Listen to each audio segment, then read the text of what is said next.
We welcome you to another live edition of The Sports Box, your go-to sports podcast featuring great content, conversation, and your occasional disagreement. Stick around to interact and ask questions. The Sports Box is brought to you by our sponsor, Showcase Sports, located on the White Horse Pike in Hamilton, New Jersey. Showcase Sports for the elite player. Ladies and gentlemen, it's showtime. Good morning, everyone. Week 14 in the NFL. The Sports Box has you ready to go. It's the last week probably of your fantasy seasons, unless your commissioner's an idiot. So the playoffs will start next week. Brian Attar, Drew Trammell, Anthony Emilio will be joined by Tony Quigley shortly, I'm sure. A lot to talk about as the season starts to come to its conclusion. We'll look at the playoff picture, take a look at some storylines around the NFL, brought to you by Showcase Sports here in Hamilton. Guys, I want to start on Thursday night, where what's old is new again, and the Las Vegas Raiders remind you that they're the Las Vegas Raiders. With a 17-16 loss to the Rams, Rams were down 16-3 with just over 3 minutes left in the fourth quarter. Akers in the end zone, Jefferson catches one, and Baker Mayfield on extremely short notice comes in, leads a 98-yard game-winning drive. And if you had Baker Mayfield winning for the Rams with your bingo card this year, congratulations. But if you look at that, Rams were 98% to win this game with just a couple minutes left to go. And I'll bring in Tony Quigley here. Obviously, there he goes. Plus guys, 1,400. That was plus 1,400 if we were doing a live bet right there. I mean, is there anything more Raiders than that? Pretty much on brand for what they're doing, that's for sure. No, they're not. It's yeah. As Tony said, it's on brand for them. I mean, the last play alone, Brian. Press coverage with the man, and then you get to see the weak safety on the inside playing in instead of playing out. Nothing over him, and instead him playing in. I don't get it. It's the most idiotic coverage I've ever seen in my life. In the last play of the game, I mean, it just doesn't make any sense to me whatsoever. Give credit where credit is due at Baker Mayfield. 48 hours learning an offense, learning the system, learning the cadences, learning the protection 2-minute offense. I mean, it's quite amazing what he was able to do. I understand it's one against one of the worst defenses in the NFL, but you got to give him credit, man. We know Cooper Kupp, and Cam Akers fumble, an offensive line that's in shambles, and no Aaron Donald. I mean, it was good win by him. The fact that the defensive coordinator for the Raiders wasn't fired right after the game was done is just crazy to me. I understand the Raiders can't afford to fire Josh Daniels, but that's a joke within itself. Raiders doing Raiders best, man. I love it as a Charger fan. Yeah, that's a killer for the Raiders season. I mean, they had a little bit of momentum going. They were playing well, and that's really surprising. I was surprised he came in that fast. It didn't really take too long. It was a pretty much a 3 and out, and then they plugged them in. So it was really surprising to see he came in that fast. It's a really bad loss for the Raiders. Like I said, I felt they had some momentum. They were playing well, and that just ends their season right there. It really does. I mean, it was probably over before that. Quigs. I mean, the Raiders. I mean, you could blame the comeback of Baker Mayfield and everything like that, but where was that offense in the second half too, right? I mean, Monty Adams had a huge first half, not huge, but he had a nice first half. He was on track to have a good game, and then next thing you know, I don't think he had a catch in the second half, maybe one catch in the second half, something like that. But it was just a real head scratching performance. I was playing a little Call of Duty online with my son, and keeping track on had on the one eye on the TV, another eye on the game and everything like that. And then I'm like 16-3, 3 minutes left. I'm like, I'm glad I really didn't pay attention to this game too much because it was a dog. And the next thing you know, it was pretty much the same script as Monday night, which if you guys seen that meme going around was pretty telling, which was weird. It's like the NFL reused the script. Yeah. But yeah. I mean, the fact that Baker Mayfield won a game for the Rams is just insane. And the Raiders don't deserve to win these games, to be honest with you. They don't. They're just, McDaniels is a clown. For whatever you want to say about Derek Carr and Josh Jacobs having a phenomenal fantasy year and all that fun stuff. It's just they just don't win. For a team that has baby, Al Davis is rolling around in his grave. Yeah, really no excuse for their offense that night. I mean, Jalen Ramsey's still out there, but that's only one guy. I mean, they should have put up some numbers and some points against that Rams team. Yeah, it's Josh Jacobs had a good game. They still put the running game. He couldn't score. Yeah. There's no excuse really. They're never going to flex out Thursday games, but boy, just some of these games on Thursday nights have just been just brutal. I'm kind of used to it. Sometimes like Tony said, one eye's on the game, one eye's on something else on Thursday night. Yeah, but you know what? I can't blame the NFL for this one. You can't. No, you can't. You can't blame it. Preseason it looked like a good matchup. LA Raiders. Las Vegas versus LA. Yeah. Devontae Adams versus Jalen Ramsey. There's tons of stories out there. Cooper Kupp, Stafford not playing. You can't kind of really foresee that, And you can't flex Thursday game. It's just it's too big of a schedule impact and player impact and everything like that. And you just have to roll with it, And honestly, it wasn't great to watch, but it was a great ending. Sure. Yeah. Absolutely. Speaking of Josh McDaniels being an absolute waste of life, I want to talk about the AFC West because when you look at this division, we all thought this was going to be, nuclear war for the most part. And you look at it now, and I really only see one man there that is safe, frankly. And that's obviously Andy Reid. He'll coach a team as You're obviously not his cardiologist. No. The safe from firing. If I put the over-under at 2.5, how many coaches in the AFC West will be replaced this offseason? You know what? I'm going to go out on a limb real quick, and I'm going to say all of them. You know why? Because I think Chiefs win the Super Bowl, Andy Reid retires, clean sweep of the division. There you go. What are the odds on that? I'm going to say 2. I think the Chargers are going to stick with Staley just because of the amount of injuries that occurred this year. If it was my way, I would say 3, but it's going to be 2. Is that so? What the Raiders are saying about Josh McDaniels, is that true? That they can't afford to fire him? Are they just going to let him play it out? I don't believe it. Listen, the last people I want to hear crying poor is an NFL team. Yeah, I agree with you. I agree with you.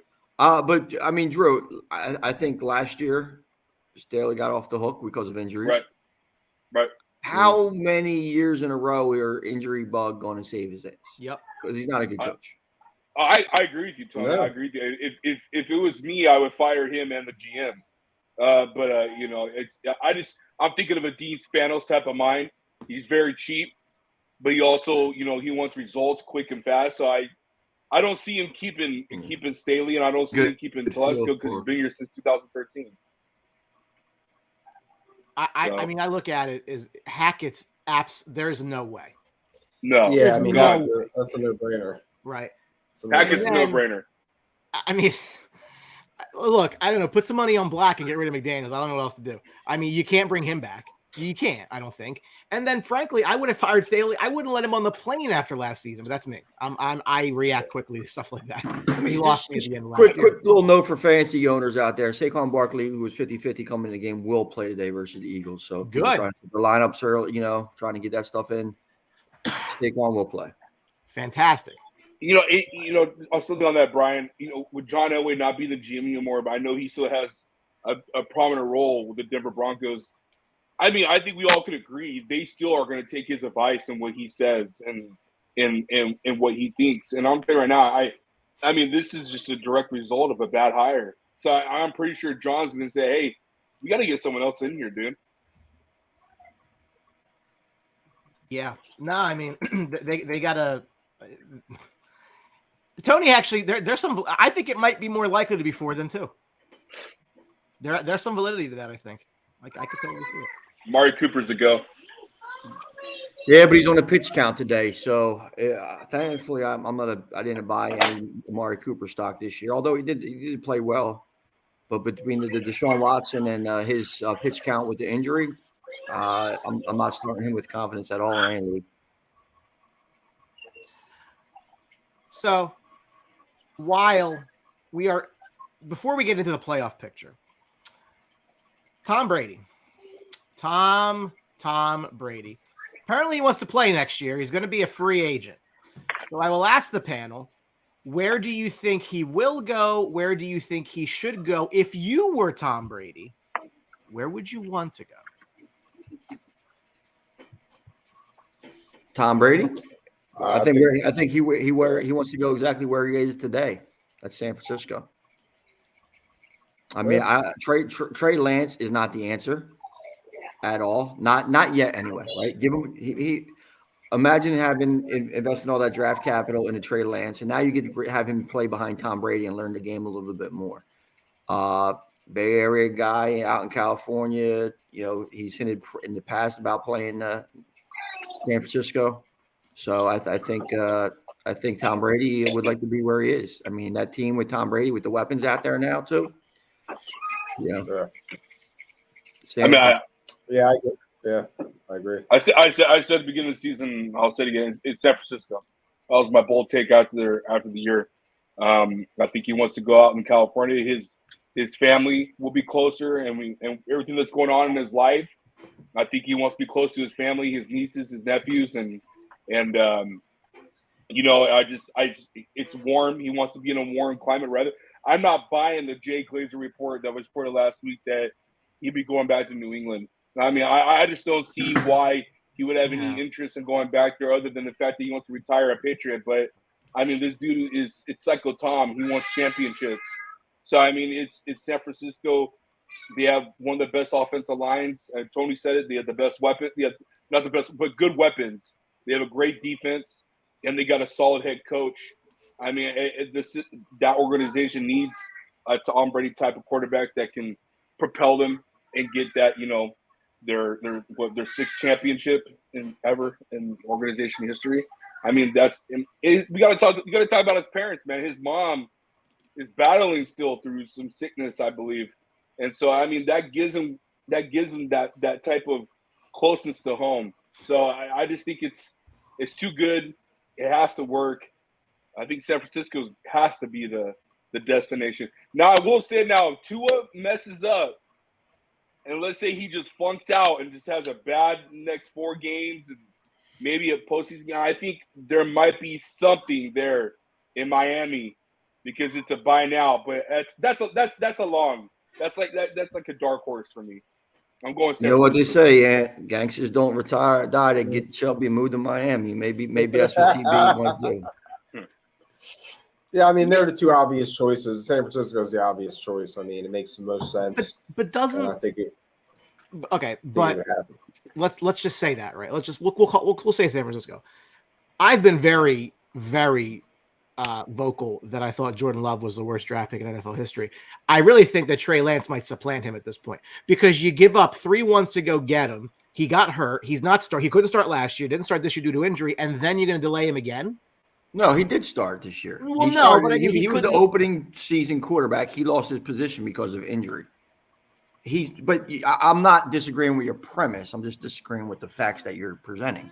He did start. He lost to the friggin' Bears. You know, so yeah. Let him sit behind Tom. But I mean, San Francisco's mindset is you have all this talent right now. It's time to win now. Yeah. You're not going to sit there and try to bring along this quarterback. So, I mean, you got to make the obvious move. If you're forced to sit him, you're forced to sit him. It's Tom Brady. If you have the opportunity with the players and the defense you have right now, I mean, you got to make the move now. I mean, there's no second guessing yourself on that Trey Lance pick. You got to just make the move. Stupid ass pick. I mean, it's not. How many times have we've seen that all the time? I mean, we see it all the time. I mean, you know, obviously the Bears did it. There's teams a team's going to do it this year. They're going to reach for a quarterback. I mean, we see it all the time. So it's not really. It's a gamble to hit on quarterbacks. You're not. It's a smack in the face to Shanahan, who never wanted the kid to begin with. Exactly. That's what I was going to say. That's exactly what I was going to say. They were forced upon him. So. And you see the moves as far as like acquiring McCaffrey and that kind of stuff. Like, they're committed to win now. I mean, the Garoppolo injury was awful, but the fact that Brock Purdy, who was the first Mr. Irrelevant to ever start a game, is a 3.5-point favorite versus Tom Brady. Didn't see that one. Crazy line. Hey, thanks for the segue. Does Brock Purdy, presumably starting the rest of the season, change your view on how far the 49ers can go? Because the 49ers, in many circles, were the sexy pick to find their way out of a crowded top end of the NFC. People that maybe not have believed in the Eagles and the Cowboys and the Vikings. Now you see the injury of Jimmy Garoppolo. The question becomes, what can they do? Can they still get something done against all odds with the third string quarterback? I believe so. I mean, honestly, I thought he came in and played pretty well that game. I think he came in relief. He played well. He got the ball out of his hands. He got the ball to the players he needed to do, and he knew the playbook. It didn't look like they were just calling simple plays for him. They continued to do what they did. And I think he played well, and I think he could survive because that defense on the other side is so good. I mean, that is a smothering defense. Their defensive coordinator, he's probably going to be the head coach, get a head coaching job next year. I mean, the defense is going to bring them a long way. If he could just limit turnovers, get the ball out of his hands like he did, I think they could be okay. I really do. Yeah, but I mean, stop though. It changed. You can't. I watched Brock Purdy when he was a top talented Iowa State quarterback, was supposed to be Heisman, blah blah blah, and he had a bad season. A lot of talent, a lot of fame and everything like that to be a solid quarterback, but it has to change your view. I mean, you can't throw a 7th round quarterback in there and have the same view of his team success as Jimmy Garoppolo, even though Jimmy Garoppolo isn't the ideal candidate, to take your team to the Super Bowl, although he's done it before. Yes, big step down. I think Purdy will be okay, but it's still a big step down for their expectations for the season. I don't think they're going into Philadelphia and pulling up out an upset and that kind of stuff now. Biggest winner, and the Cowboys. This is the best news for the Dallas Cowboys, I think, from the NFC and the Philadelphia Eagles. It's just, you just got to beat their defense. And it's hard. Defense wins championships. I'm a huge component of that. But man, that offense, unless they want to plug in Debo, who's been hurt all year, doing knick-knack injuries, and hasn't been the same type of presence as he was in the postseason last year. So I don't know if that's going to change. I know CMC is eating. But it's going to be. My views obviously are going to change, but I think the odds for Philadelphia and Dallas has improved greatly when Jimmy G got hurt. As the person at the bottom right will tell you, Rex Grossman played in the Super Bowl. Jesus, listen, I mean their defense is for real. Yeah, but their defense could carry them. It could go anywhere. Rex Grossman wasn't a 7th round pick. Rex Grossman wasn't a 7th round pick. That defense, yeah, absolutely. But Rex Grossman still had a couple of, a little bit more experience under his belt. What are you doing in the 2nd year, 3rd year, Ant? I believe, it was 3rd. I want to say 3rd. Wow, yeah. I forgot he was a 1st round pick. Wow. Yeah, that's what I'm saying. I mean, right. Rex Grossman is a Heisman candidate. Yeah, you can't compare the two really. Although Purdy was a very highly touted quarterback. Listen, I believe in defense. I've seen defenses travel. I've seen defenses shut offenses down, and I think their defense could play and keep them in all these games. You're 100% right, Ant. 2000 Ravens. Talking about my defense versus your defense, and you're struggling. But I got Brady or Dak or any of these other more qualified quarterbacks that are experienced. Pretty much anybody that's going to be a playoff team is going to have a more experienced quarterback than Brock Purdy. I will put my money on Tom Brady making that game-winning drive than Brock Purdy, and I am today. I'm taking Tampa Bay plus 3.5. Yeah, I mean today's going to be a good test because now these defensive coordinators are going to game plan. So it's really all about coaching too. Shanahan's a good coach. I mean, I think you'll have this guy ready. And that's why everybody liked San Fran moving on into the season with a deep playoff run. But with Brock Purdy, you have to cut them expectations down immediately. it's also hard, Ant, because we can't compare. Like when I bring in the 2000 Ravens and the 2013 Seahawks and the 2015 Broncos, it's hard to compare the defenses of the game today when it was back then because it's even harder now to play defense. Mm-hmm. I mean, it's just one little freaking touch and it's pass interference. I mean, we're at that level now where it's just like, why even play defense anymore? Like the NFL really needs to take a look into this in the offseason because what you brought up is the problem that I think most NFL fans have is that defense is just non-existent these days. It really is, and it sucks. Well, as I say, you have to make like one big play on defense or one big turnover, and that's kind of changes how the defenses play. Exactly.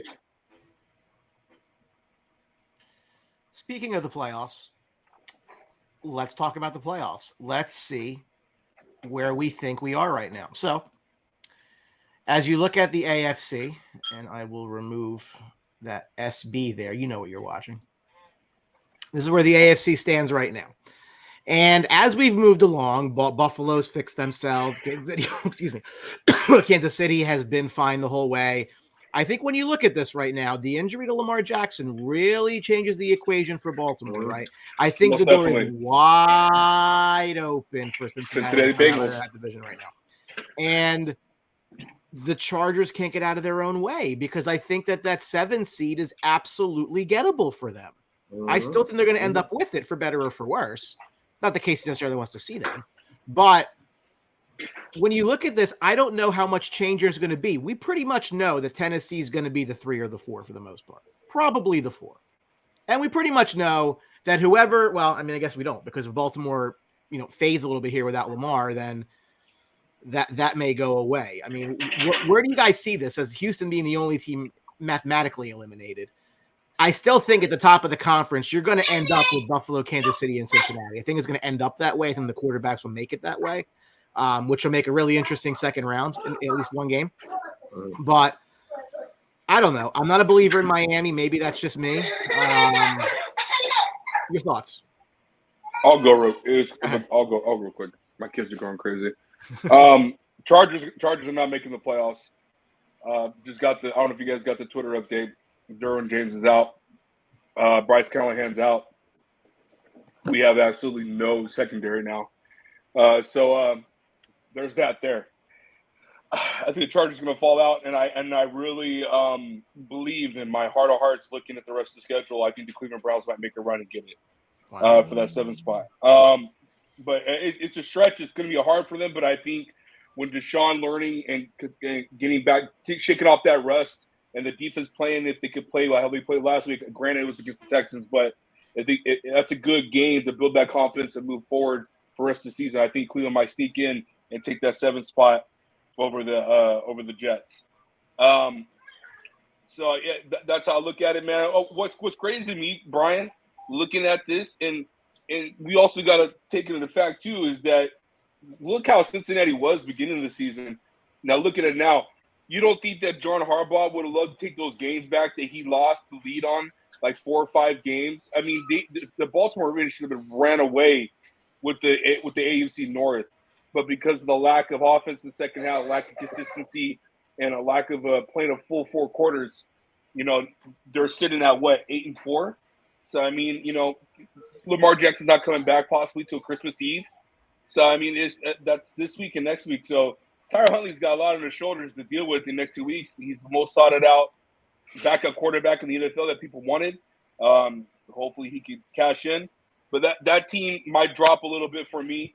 But the biggest surprise for me and everything here is the Tennessee Titans.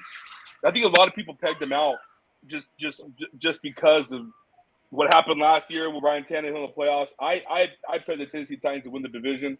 But it's a surprise to see what we see in the AFC right now. But the top two teams. Buffalo needs to stay 1, Brian. That's the biggest thing I'm looking at. They don't want to go to Arrowhead. Nope. They definitely don't want to go there. So they need to stay at 1. Listen, the best team in the AFC is the Bengals, in my opinion. They could beat the Bills. They could show you could beat the Chiefs. I mean, this team's the most complete team, I believe. I mean, they have weapons on the outside everywhere. Joe Burrow just slings the rock. I mean, their defense is playing outstanding so far. I mean, I love the Bengals right now. I think today's a very important game. The Browns own them. Last 5 games they beat them. So I think today's a huge game for the Bengals and the Browns. But I think if the Bengals can win this game today, I think they could run up there. And I fear the Bengals. I think they're the best team in the AFC, to be honest with you. Yeah, the Bengals have been playing phenomenal. That's for sure. And I mean, you see what they did with Kansas City last week. I mean, O-line's getting healthy and gelling a little bit better together. Mm-hmm. Mixon's back. Chase is back. I mean, I think this is the Bengals going to take a step. And I probably think they might end up – they're definitely beating Baltimore for the division, but they might surpass Buffalo if they slip up down the stretch. I'm going to look at the Bengals schedule, actually, just kind of figure that out because, I mean, that's the open door for me. I mean, Tony, have you guys seen it? I was reading something the last 2 or 3 weeks. We talked about the Bengals. They had the most coverage sacks in the last 3 weeks. I haven't seen a defense that has. I know they got what's his name at the defensive end position. What's his name from New Orleans that came over? Hendricks. I know they have him as a pass rusher, but have you ever seen a defense like that where they constantly? It feels like they play the zone a little bit, but they also keep a lot of they force Kansas City to do a lot of crossing and outside routes, not do really they literally could have exposed that defense because they don't have a Tyreek Hill. They don't have that guy that can bust and take 2. It's really amazing to see what they did against Kansas City last week. They were really keeping everything up front, and Kelsey didn't have that big of a game. So that's what concerns me. That's what concerns me about Kansas City. I mean, if Kelsey is out of the game, I mean, their outside presence really does not scare me. I mean, I know you have Patrick Mahomes, he's the best quarterback in the league, but I mean, their outside does not scare me. And I would put the Bengals, like I said, I would put the Bengals up against them and the Bills any day and love the Bengals because I think they match up to a lot of these guys and they could beat you in all kinds of ways. They could beat you anyway. And I think Kansas City, one of their mistakes is they didn't realize that Valdez scanning was what Valdez scanning is, right? He's going to go out there. He's going to run fast. He's going to run the wrong route. He's going to miss some balls, and every now and then he'll make a nice catch for a big gain. And then they go out and get the modern day Tony, but he is what he is too. He looked really good in that offense for one game, then disappears with a hamstring injury, and he'll be back next week. But personally, hamstring. Too much faith in guys that are what they are, and I think they're kind of figuring that out. Yeah. Who does Cincinnati have? Jones would like that reference to Jeffrey Henderson. Who does? I would love to see I would love to see the Jets hang on, but it's going to be tough starting today, obviously. But I would love to see the Jets hang in there and hang on. I think they're a fun team. Well, you did. I mean, the stats with the Jets. I mean, did you hear what 3 times in the last 3 years or whatever like that they've had like over 300 yards and offense, and all 3 times it was Mike White at quarterback. That's crazy. That is listen. insane. I think he could have success today against this Bills secondary. So, I mean, they're hurt. I think the Bills are going to win this game, but I think Mike White could keep them in the game, make some plays, definitely. It's definitely interesting. On the side of the NFC, again, the big change, obviously, the question that you have is now what do you make of San Francisco because they're 3rd seed right now. Quarterback's just a massive question mark now. But you look at this again, and I had this conversation with people. Again, I'm always around the internet, getting people mad at me, and that's fine. And I basically made the point that I don't think that you can look at somebody's win-loss record and say they're better than a team that has less wins because I think that your schedule comes into play. A lot comes into play. No one's going to convince me that the Minnesota Vikings are better than the Bills, the Chiefs, and the Bengals. I'm just not buying that. And the last 5 weeks have been just absolutely horrendous defensively. Can't stop a nosebleed. So, Minnesota at 10-2. I just think it's a very hollow 10-2. Whatever. But I agree that the big question now is what happens in San Francisco. I do think they probably hold on to still win their division, maybe, but now that's a little more iffy than it was. Somebody, I guess, has to get a shot out of the NFC East. Maybe both if Seattle falls off. I mean, the one thing it looks like right now, almost for sure, is Dallas is going to Tampa. in the wild card round. That's probably the only thing that we really know. Yeah, that should be fun. Maybe I'll take a little trip with KG. Listen, and Vegas agrees with you, Brian. As Minnesota goes into Detroit, 5-7 Detroit team, Yeah. dog, Dog. So yeah, Minnesota's going to hang on though. Yeah, that's not a thing. I think that the way Seattle's playing, they have a good shot at taking down San Francisco. I mean, they should get that 8th win today versus Carolina, and if San Francisco slips up against Tampa Bay, then there you go. They're right in a battle. The team that really should be concerned, I think, is the New York Jets. New York Giants. Haven't looked good. Obviously, you see right there, it's 0-2-1 division, no division wins, that kind of stuff. Tied to Commanders, was a team that they could have beat. And they're going to have a tough go. I think they play Eagles twice in the next few weeks. Yep. So I think the Giants are a team that's really going to be struggling to try to get in, and I think they're going to fall out. I'm still on the excuse me. I'm still in the component of Ron Rivera coaching his ass out. I mean, 7-5, you're staring right into the 7th seed. Big ups to Washington Commanders, what they've been able to do with the injuries and everything that's going on. For me, looking at this, Brian, I'm with you 1,000%. Minnesota 10-2, man. They just seem like house of cards. It's a house of cards. Yeah, it's really. They screwed me last. I had the Jets last week, man. Yeah, that pissed me off so bad. You look at this team, Brian. You think that Minnesota should be a lot better than what they show every Sunday that they play. I just feel like it's so inconsistent on their defense. It's the same. It feels like it's the same book I'm reading, just with a different author, which with Mike Zimmer, it's the same thing. It's inconsistent defense and inconsistent offense, but it's enough to win you games to get in the playoffs. And then you go to the playoffs, and then you're going to lose.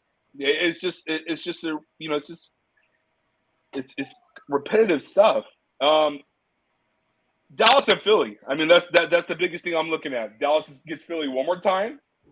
I think the Giants might be able to make some noise against Philly in one of those games, and you could possibly look at a situation where Dallas can get ahead of there and move up in the standings. I mean, I'm pretty sure Dak and them boys don't want to play Tampa Bay again. I'm pretty sure they're sick and tired of playing Tampa Bay and Tom Brady.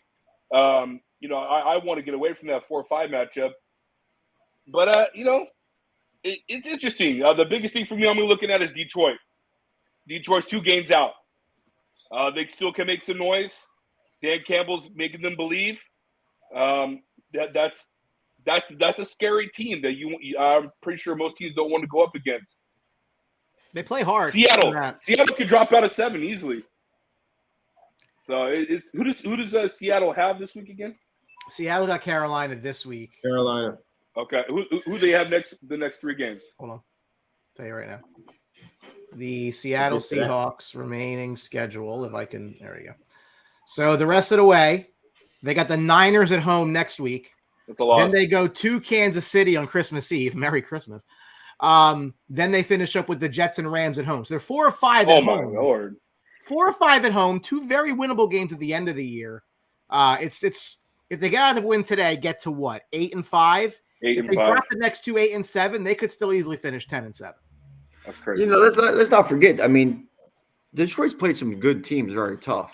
And they started out the season, scaring the crap out of the Eagles. They played some nice teams, and everybody was kind of like thinking that they were a real team. And then they went to New England and they got destroyed. Yeah, it was like one of those head scratching games. Everybody's like, "Oh, Detroit's looking pretty good. We don't know what New England is," and they did. And I think that's just a bad game. And I think they did a good job putting that behind them because I mean, they've been putting up points. They put up points at home, and this game with Minnesota screams over. I'm already on the over, big time, and I think there's a reason why they're behind the 8 ball today, and favors Minnesota's behind 8 ball today on that. Vikings starting center and left tackle are both out today against the Lions. Yeah, I mean, I'll say this, right? My bias is going to show clearly. I really don't care. The absolute worst case nightmare bridge jump scenario, if you are an Eagles fan, is if Dallas comes in to the divisional round off a win against Tom Brady and you're 16-1, 15-2, whatever, 14-3, top of the NFC, smelling yourself, and they come into Lincoln Financial Field and beat you. That, especially because, again, Eagles fans hate Cowboys fans, vice versa. And the Cowboys have not been to the championship game since 1996. And that would be the game that gets them there. It's just a lot of drama around what that would be. And that would be great. It's going to be a great time in the sports box. I'll tell you that. I want to see it. it. I want to see the game. I want to see the game. I mean, the outcome, I don't matter to me, but I want to see that game. I think the outcome matters to you this much because you live here. And you remember the double doink, and don't tell me you don't. I'm sure your life was hell for about 6 days after with that. Tony all weekend and watch the game. So, Yeah, I think that matchup comes down to game script and who gets ahead first, really. I think they are the two best teams. I mean, that's why I say, like, I don't look at records and say you can. I mean, look at their game on what their game on Eve. Christmas Eve, the Eagles. I mean, that might mean something. That might mean something. Oh, it's going to mean something. And I think, when you remember back to week whatever when they played early in the season, Cooper Rush, it's like, wasn't mad at the loss. All right. That was a house money game, Quiggs. It was a house money game. They were 4-0 at Cooper Rush, right? I mean, absolutely. And if he doesn't give it away 3 times, it's a much closer game than 26-19. Yeah. So, bit of a shocker in the sports world today or this week as Titans GM John Robinson just outright fired. Felt like it was out of nowhere. It was less than a calendar year after a multi-year extension. It wasn't out of nowhere. Well, he literally watched A.J. Brown destroy. Yeah, but the story as Treylon was that she made up her mind before that. Amy, whatever her name is. They've not been a bad team by any stretch, but they've not been a great team. They have made the playoffs 4 out of the last 5 years. They have won a couple of playoff games. They had beaten the Pats and Ravens that 1 year before they lost to the Chiefs when the Chiefs had gone to the Super Bowl. Was this the right move? This was a power move, I think. I think Vrabel and him don't. I think maybe him and Vrabel don't see eye to eye, and maybe Vrabel wants to shop for the groceries, or have some say. That's the only thing. And like Tony said, A.J. Brown. I mean, it was a really bad look, and it just all comes together. Well, yeah, I mean, similar to what Shanahan's going through in San Francisco, right? Is like you're Mike Vrabel. You're battling for a playoffs. You know what you have on the team, and you see all these other receivers getting money, and then they don't pay A.J. Brown. If they have A.J. Brown, and it's hard to just say one move, but that's an entirely different team there, right? Mentality wise, now you kind of look, once you sell out a star player like that in a position of need, you really have to kind of look around the locker room and say, is this team and this GM committed to winning, or are they just because it wasn't. I mean, Treylon Burks is a nice receiver, but he's a project receiver, right? He wasn't he wasn't one of these guys that come in here, as somebody that's going to make the instant impact. And if you're a coach, don't give away my number one receiver for a rebuild. We're trying to play. We're in a division where we're And here's my issue. Here's my issue with it though is that why now? Is just because of what he did against you? Because it's like if that's the case and you made a move like that during the draft, then why not fire him before he makes that move? Like why would the owner allow a move like that when it's not, if you don't think it's beneficial for your team? You're in first place right now. The team, I don't think no one expected them to be in that first place spot. With the Colts, everyone thought the Colts were going to have a resurgence. Everyone thought the Jags, even though I think they're playing, what I expected them to play, they could have made a run for that first place. But it seems like, Tennessee's just running away with the division. Why not fire him after the season? Because I think all of us agree we don't think Tennessee's going to go far in the postseason. No. So it's just like, why fire him now? It didn't make any sense to me unless it is something there is just, friction between the head coach and the GM where it's not working and the owner made the decision to cut the GM because and no God, in God's green earth, you're not firing Mike Vrabel. So it's like, but I'm saying you have Vrabel is a top coach in the NFL. I think there's no question about that.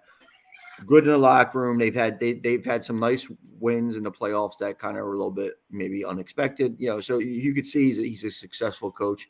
I mean, hell, he has Ryan Tannehill out there winning games. Who's kind of hit and miss at times too. But I think the Eagles game was the straw that broke the camel's back. Really. Yeah. I'm sure Vrabel and the owner. And listen, the owner isn't. If the owner hires him and gives him a multiple-year extension, the owner is going to kind of put some faith into him, because you can't. If you make a decision to hire him and make him as a GM, you can't undermine his decision. Then you're getting to. It's a misnomer, but like a Jerry Jones situation of constantly always doing that, or Howie Roseman situation that they've seen in Philadelphia. And you can't have that relationship with your GM if you're the owner. They put their faith in it. I'm sure Vrabel didn't like it at the time, and it's probably, we're in, it's 13 weeks of hearing it, and then, if I'm Vrabel, my first call after the Eagles game was like, would have been to John Robinson, like, yeah, good job, yeah. The second coach would have been to the owner. My call would have been to the owner. I agree. JJ, we talked about Ravens a bit here. They are very much danger of losing this division now with the injury to Lamar Jackson. Their offense was really bad a week ago. They found a way to win, but that was more opponent based than anything else. I'm more excited to see what they're going to do in the offseason with Lamar Jackson. Is he going to sign a long contract extension on the table, or is he going to get a franchise tag? Franchise him. It's crazy. Absolute craziness. Last but certainly not least, before we get into the games today, USC quarterback Caleb Williams wins the Heisman. He'll probably be the number one pick in 2024 since he is a sophomore. Question is right now, I know it's a bit of a jumbled field there, is who should be the number one taken in 2023? Obviously we know that USC has a very long history, a rich history of providing NFL talent at the quarterback position. But who do you think Houston presumably will take at one? I mean, the hot guy is Levis. I'm hearing Levis is the hot guy. I mean, but there's Stroud. It's really a toss up with these guys this year. It's tough. I mean, well, that's the problem. And I talked about Will Levis, a couple of weeks ago. Really has been popping out this year. Well, it's remember everybody was jumping over themselves trying to get draft picks this year because these quarterbacks crops were so good, blah blah blah. Well, that didn't kind of work out. I think listen, I'm going Will Anderson if I'm the Texans, as far as if I'm making the pick. That's why I want the Bears to take so bad. Well, I'm taking the best player. Yeah, I'm taking the best player. I can't risk my future franchise on question mark. Bryce Young, small. He checks all the box. A little bit more athletic. Drew Brees, maybe, but I don't know if I can put my faith in it. He's not even 6 foot. The kid, and he doesn't have that freak athleticism as Kyler Murray has. And you see how Murray struggles. CJ Stroud, like I said, big question marks on them when things go wrong. He doesn't really get them right. Everything has to be perfect situation. That's not a reality in the NFL. I'm taking Will Anderson. I don't think this team's ready for a quarterback. If somebody wants to jump up and try to get a Will Levis, just because they like his prototype. I'm not gonna say tangibles because I don't think he's a very tangible style quarterback, but his skill set, strong arm, good size, blah blah blah, typical NFL quarterback kind of stuff. Good luck for you. I'm not taking a quarterback number one. Yeah, I mean the draft's going to be interesting. See how bad these teams want these quarterbacks this year, and what's going to happen. I think Caleb Williams wasn't the correct pick for the Heisman either. My pick wasn't even on the damn podium because he got hurt. Blake Corum should have won the Heisman. On to the games of the day. And we will start in Buffalo, where the Bills will attempt to avenge an early season loss. The 7-5 Jets at the 9-3 Bills. Buffalo laying 10, over-unders 43. The Jets and Bills have not finished with a winning record since 1998. Josh Allen is 6 touchdowns total, short of Marino's record of 171 in his first 5 seasons. Buffalo needs to win. Buffalo needs to win. Real quick, Chris Fallon, coaches and GMs get paid after being fired. Big money. Said Bears need a quarterback. Kidding, Emilio. Joe D'Angelo. We got a Cowboys fan, a Chargers fan, and a Bears fan. Chargers, the 2 Cowboys fans on the left. Good people. Floor is yours. I'm going Buffalo. It's at Buffalo. I think that gives the edge for me for the Bills. Mike White. I'm going to be watching him nonstop. I want to see how he plays in this game. It's a big time game. Jets won the last matchup. I just don't think Josh is going to play like how he played last time. I think he's going to have a good game script. I think Sean McDermott's going to give him the right plays and the right just the right game plan to make him succeed, man. Buffalo needs to win. Like I said, Brian, they got to stay at the top of the division. These next 4 games are important, man. They're so important for Buffalo to be able to have all the games come through Buffalo. It's a whole different beast when the Kansas City Chiefs or, the Cincinnati Bengals have to play in Buffalo. So, well, but I agree with you, right? But the Chiefs have been beaten in Kansas City in the playoffs, right? No, yeah, for sure. They lost to Brady and the Pats. They lost to Joe and the Bengals. Like, it can be done. And Buffalo almost did it last year. They were this close. Yeah. So I agree with you. No, they just suck at guessing the coin toss. That's all. Yeah. Well, yeah.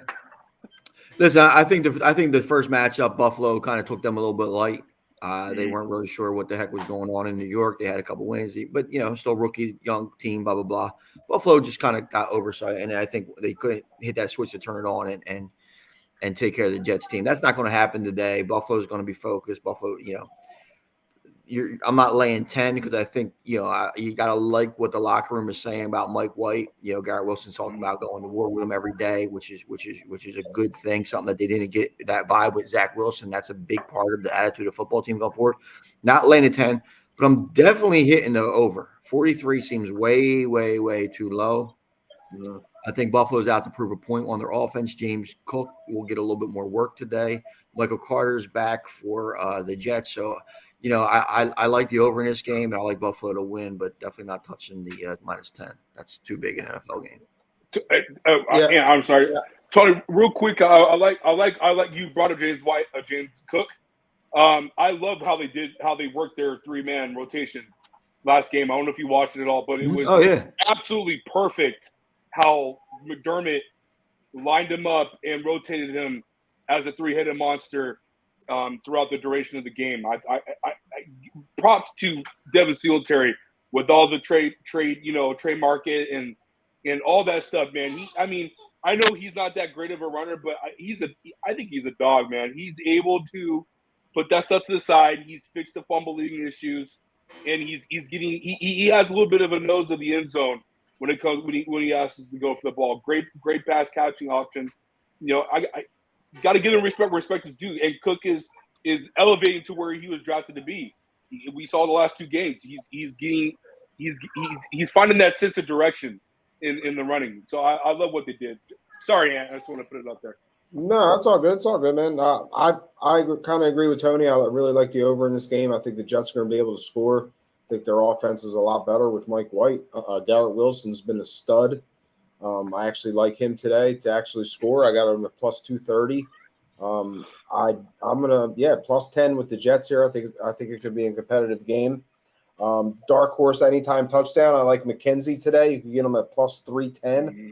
Maybe a lot of coverage swinging towards Diggs and Davis. I think McKenzie's he's benefited from that this year, so I like him as a dark horse anytime today. Plus 310.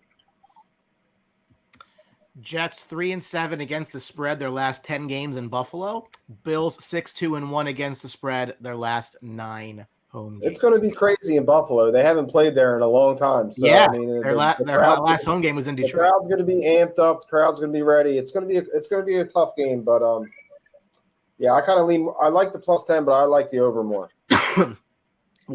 We'll move from an in-state battle in New York in the AFC East to an in-state battle in the AFC North as the Cleveland Browns visit the Cincinnati Bengals, 5-7 at 8-4. Cincy -5.5. That line is dropping.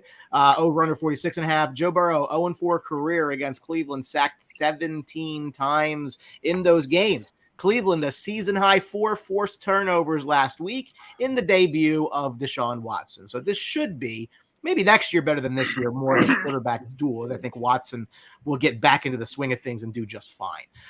But we all made this point here. The door is wide open now for Cincinnati to take the AFC North, and you got to win this one. You got to win this one against a beatable, vulnerable Browns team, which didn't look that great last week against a very bad Houston team. So I'd lay the 5.5. It's down to 4.5. I think Cincinnati wins like 27-20, like a touchdown game. That hits the over actually barely. So that's kind of the way I'm leaning here. I love Joe Burrow. I can't say enough about Joe Burrow. He's phenomenal. One of my 4 horsemen, a quarterback in the league.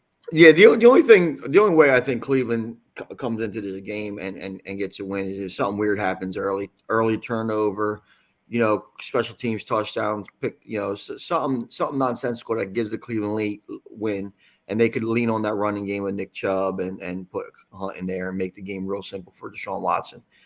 If the defense can't get to Joe Burrow, and listen, Joe Burrow was only sacked 1 time against Kansas City last week. The offensive line is improving. So those 17 sack times, blah, blah, blah, that was against a putrid offensive line. They tried to invest heavily in protecting him.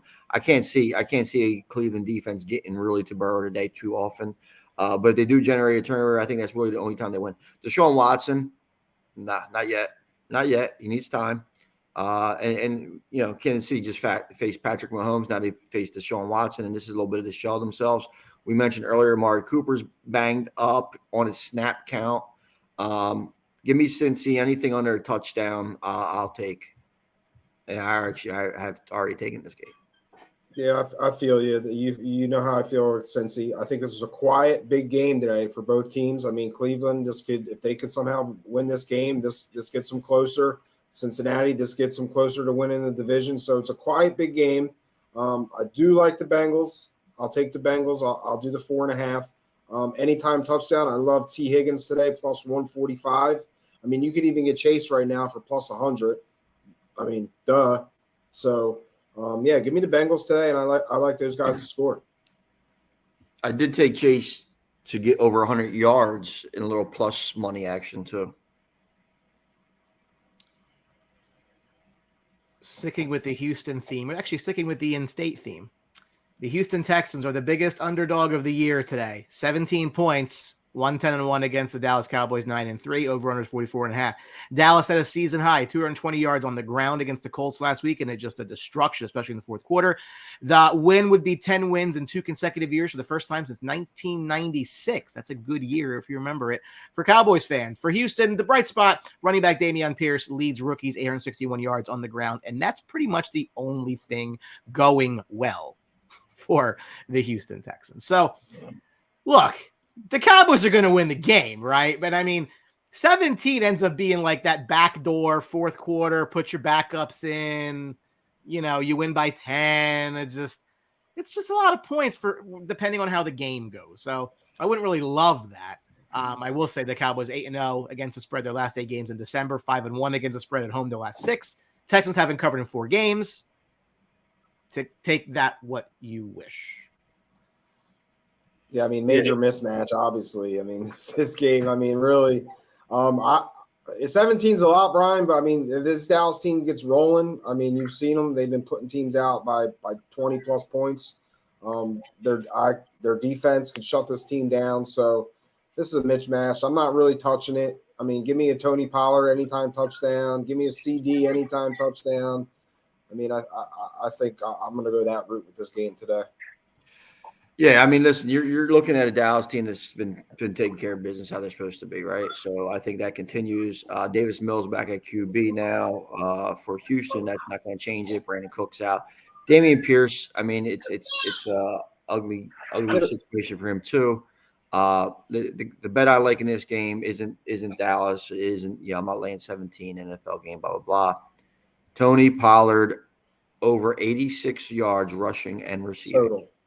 Yep. Rushing, receiving, 86 yards all over that. Zeke should have a good game too. I mean, he's been quietly having a solid season, especially touchdown dependent as well. But I'll take Tony Pollard to get a little bit more work in and have a nice day. Both backs have potential to hit 100 yards today. Yeah, I don't see Houston stopping them at all. Blair Kelly asking, would you start them both today? Start them both pretty much every week. It's funny because that was the conceivable thought with the Packers, right, coming into the year. Well, you had that thought. But... I did have that thought. Dallas defense, man. If you have them in fantasy, woo! Today's the day. Nico Collins is also out as well. They're out with their right guard, and if you got Dak, it's another good matchup as well because I think Stingley's out too.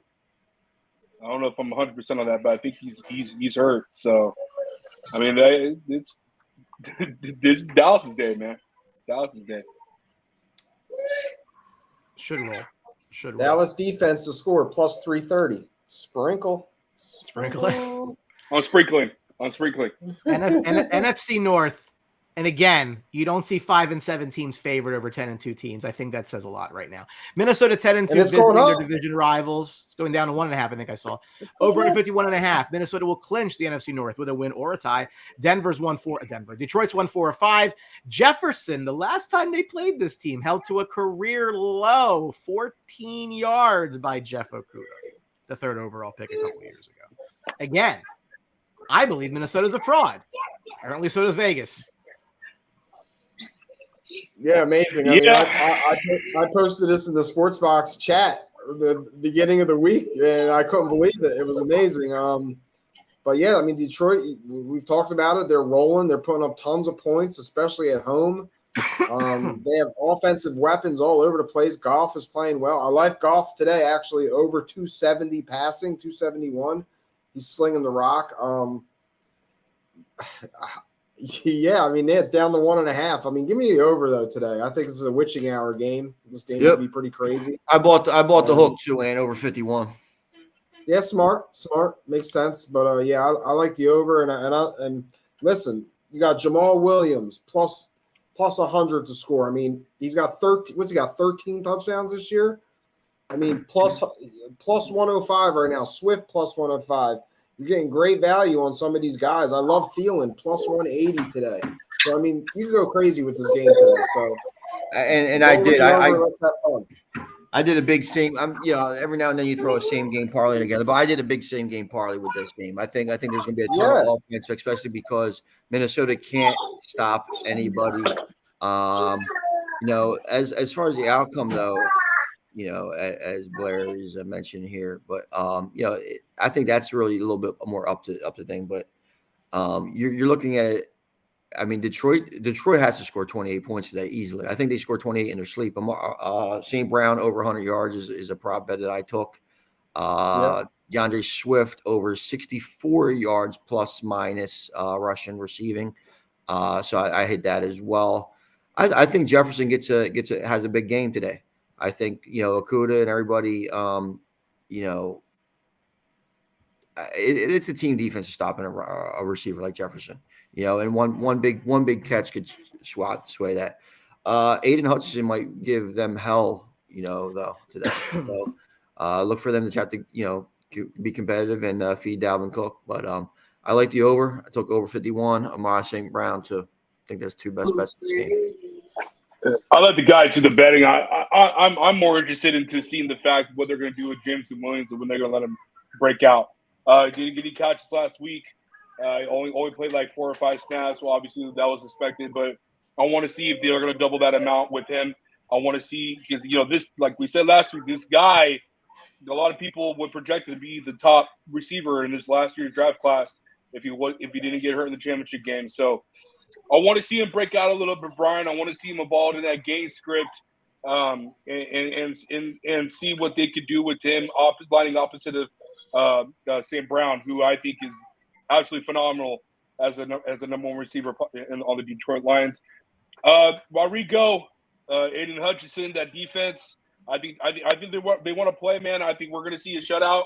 Not a shutout. I think we're going to see a little bit more of a domination on the Detroit defense than we would have seen with Minnesota's D. I got Detroit in this one. I'm with Tony. I'm with Ant on the over. But I think this is going to be one of those big games where Jared Goff can lead them down and they get a game-winning kick. Yeah, and then that changes the NFC shakeup there.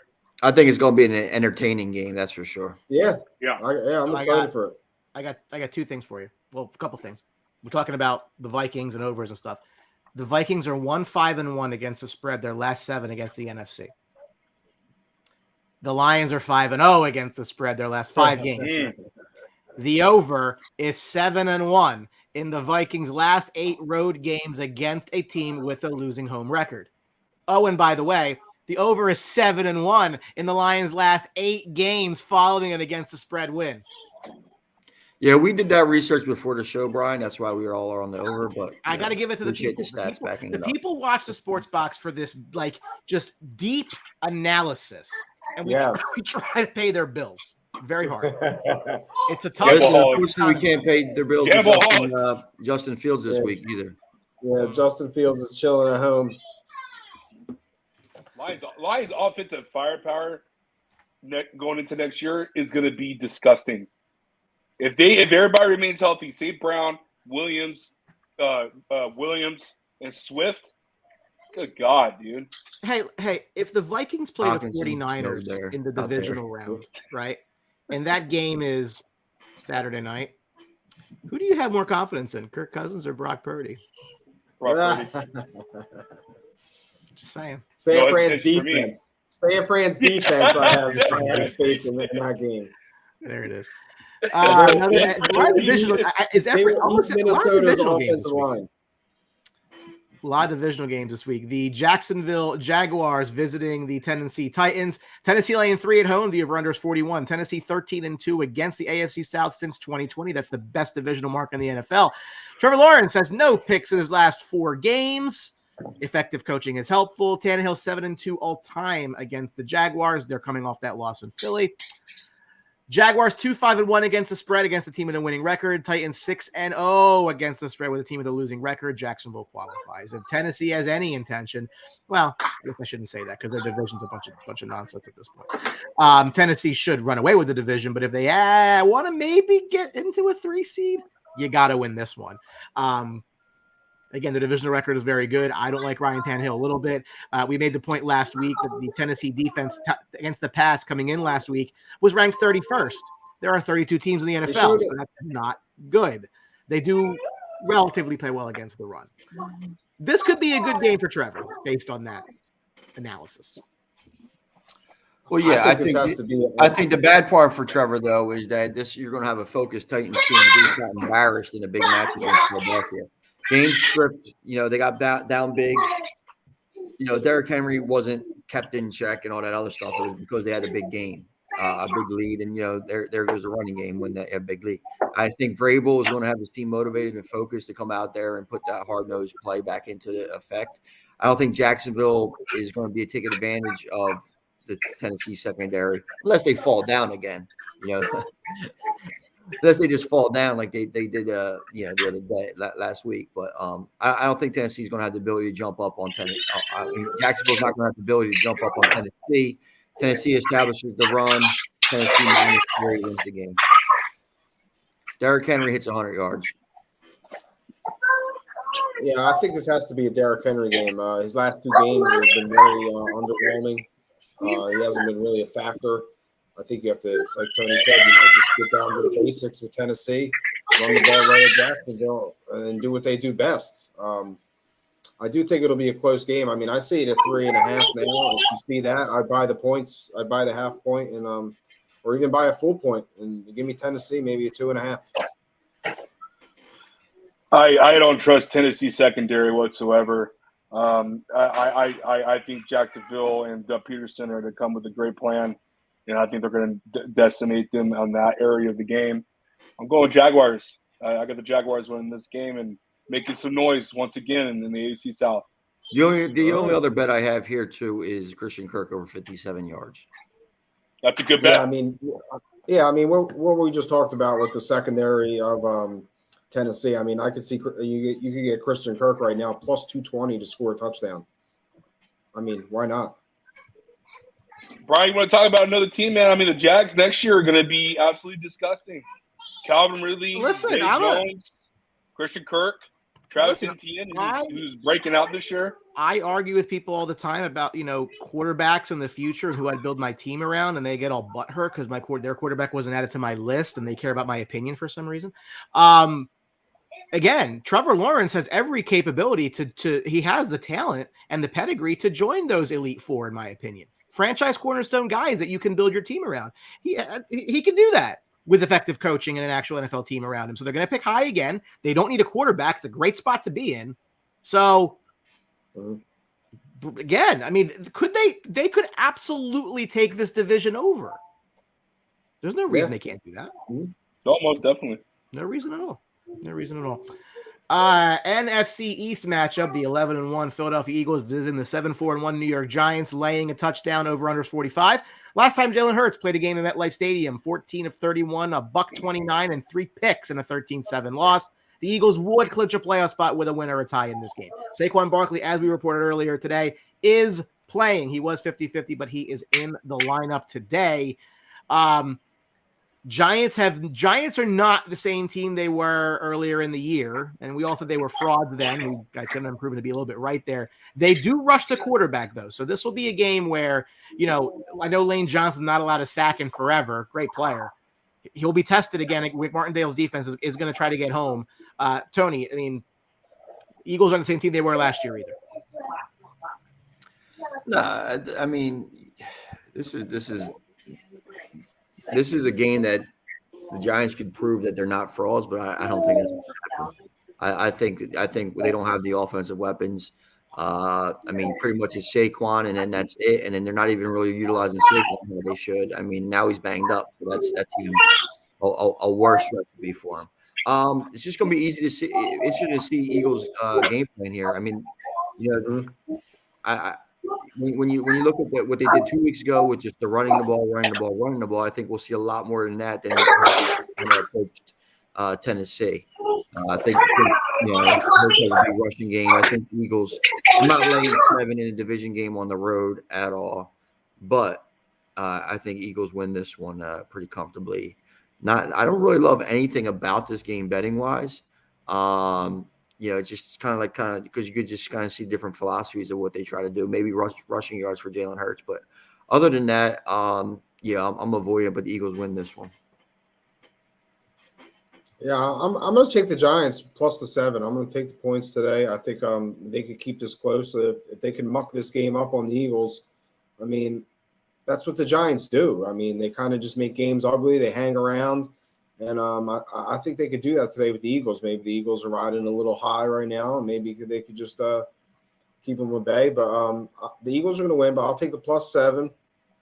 I do like that. And I think it's going to be an ugly day up there. I kind of feel this is going to be an under game. So I feel under 45 today for this game.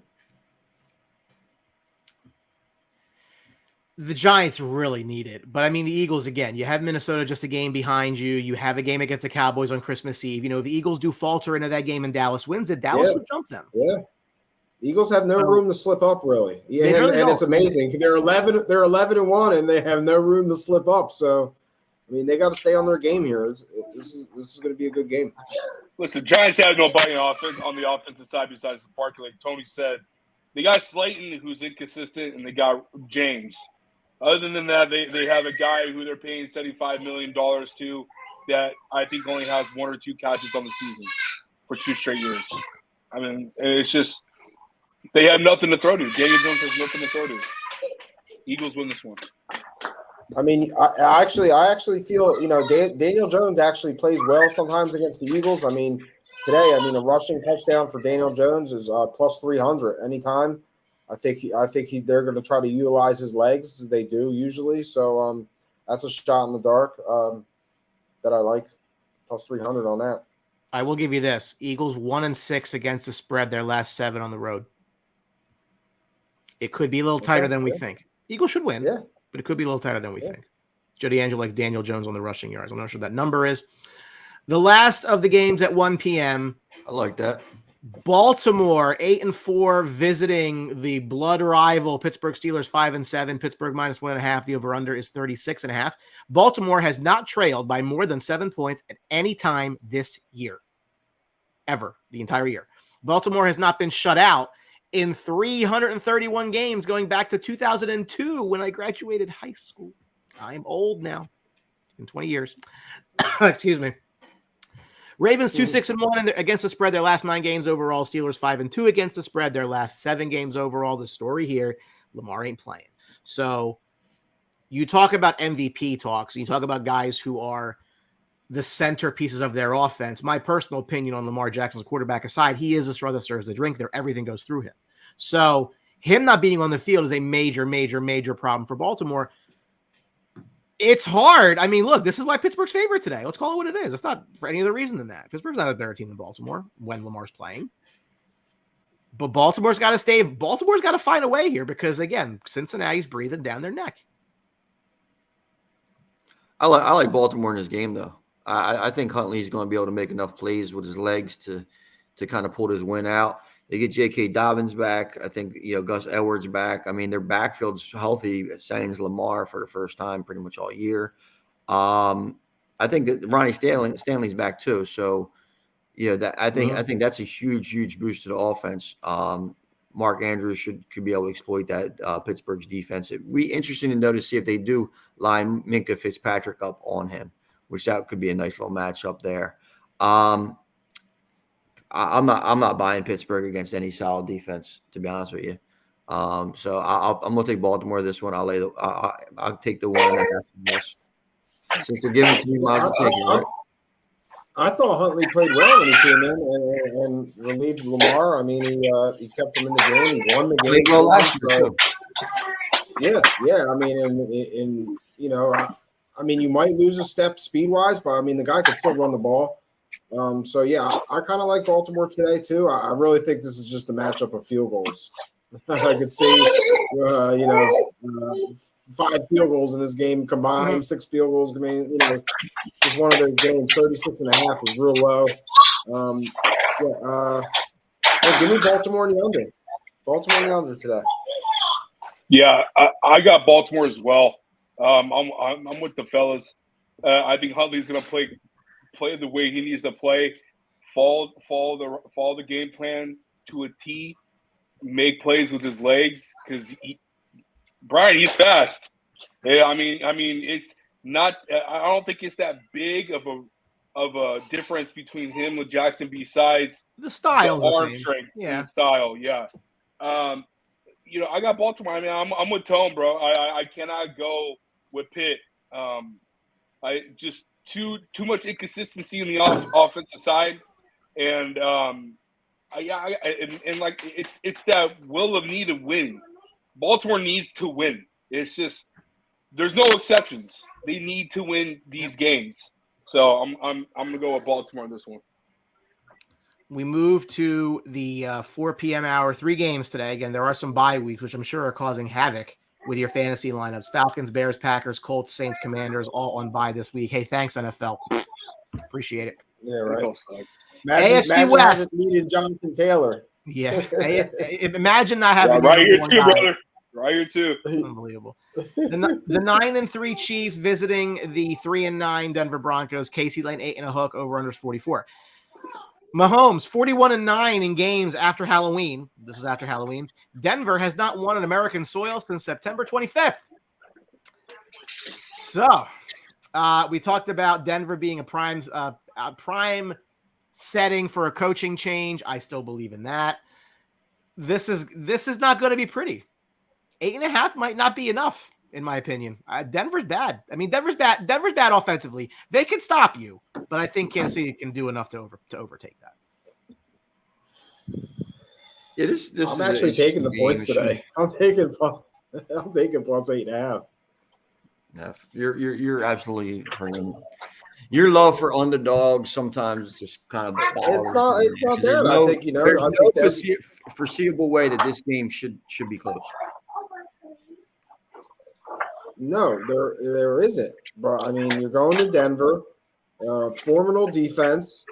I just think I just like the plus 8.5. I don't think KC's going to lose, but I mean, I think Denver has the ability to maybe they could shut down Kelsey. Like I said, not in love with the guys on the outside on Kansas City. I think if you can control that, their running game's nothing to write home about. So I mean, I think Denver can keep this between about a touchdown game. So, that should be the game plan for every team that plays Kansas City. Shut down Kelsey and let the outside. Yeah, I mean it's not easy, but I mean when it happens, it's noticeable.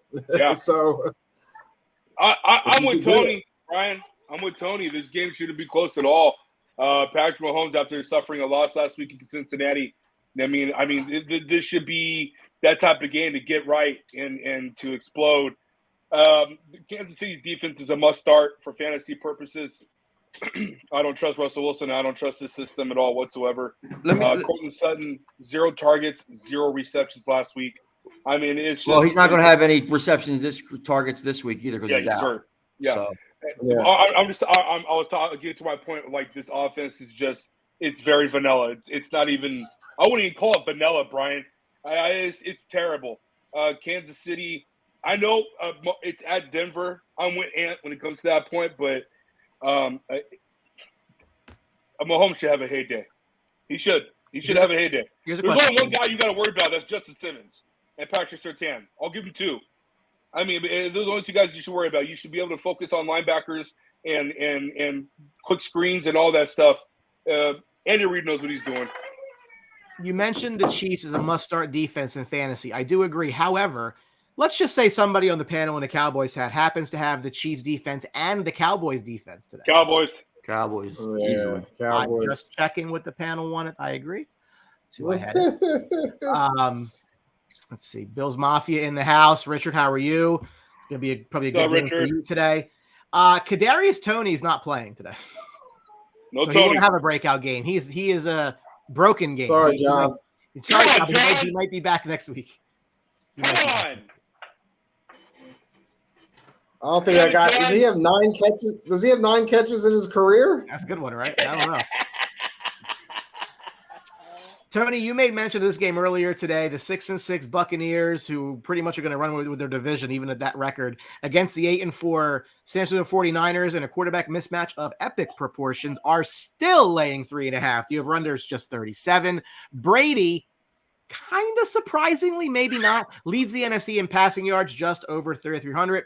For San Francisco, Brock Purdy makes his first career start. He would be the first 49ers rookie to win in their first start since Jim Druckenmiller in 1997. Look at that. Nice. That's a throwback. Did Jim Druckenmiller beat the greatest quarterback of all time in that debut? I don't recall who they played. It probably wasn't Brady. Exactly. Yeah, I'm sorry. I mean, listen, San Francisco at this point looks like a much better team from at pretty much every position besides quarterback. But I think the gap between the quarterback position is I'm gonna take Brady. I'm gonna take the Bucs. Give me 3.5. If the 49ers do win this game, it's going to be a close game. Yeah. So we're gonna see. We're gonna see what's going on. What's up, little girl? There you go. Who would you rather have a quarterback, Brock Purdy or her? Her. Listen, man, I'm with Tony. I think Buccaneers are going to shock the world today, even though it's a 7th round starting quarterback. That defense and all that. I really think that Tom Brady is going to pull something out of his magic hat and get a dub. Hold on. I mean, Derek's got to. I mean, look, It's close. I mean, I would probably not that far off, honestly. I would give the edge to Tampa Bay there. I mean, Evans, Godwin healthy now. Julio's a little bit light, but you know what? Deebo Samuel, who's been hurt all year. Brandon Ayuk has shown some life. I mean, it's close, but I would give a stretch to Tampa Bay. When I made my comment, I didn't break down unit by unit, but I'm glad you're micromanaging things. David Jones says, guys, listen. Brady retired halftime. Guys, listen, this Tampa wait, hold on. Tampa Bay offense. He said San Francisco's Tampa better Bay than offense Tampa Bay at isn't good. receiver? No, he said I said that Tampa Bay, San Francisco is probably better than every spot except quarterback. I mean, yeah, it's close. Oh, it's close. It's close, but yeah, Tampa Bay, depending on your style of offense, pick your poison. You can't put. Listen, I'm going to tell you right now. You put Mike Evans, who's their best receiver for Tampa Bay, in the 49ers offense, and it doesn't work as well. I agree. No, they both do great in their roles, but Yeah. you know what? We spend time on that. This Tampa Bay offense is not impressive at all. I mean, I don't know what you guys are watching, what you're seeing, but I mean, it's ugly.